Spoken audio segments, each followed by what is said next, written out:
So hello everyone, nandito na yung ating Tapolodo galing kay Palawan. So check natin kung kumusta ang quality nito, no. So konting review na lang din.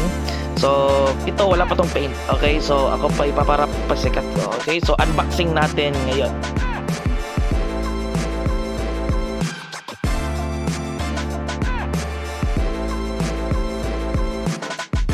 Ayan, nabuksan na natin. So ayan, maganda nakakapon kasi mayroon siya box ng kahoy para mas safe. So ito wala pa tong paint, okay? Sinadya ko, sinabi sa kanya na walang paint yung akin kasi paparap ko ng mga carbon. So yun, may brackets na din para sa lagayan ng tornilyo. Ayan. Okay. May butas na din. So ito, walang, parang wala lang yata siyang bolt. So ako na maghanap ng bolt nito. So ayan. So ito, paparap natin to soon. So ayan, at least dumating na. Abangan soon.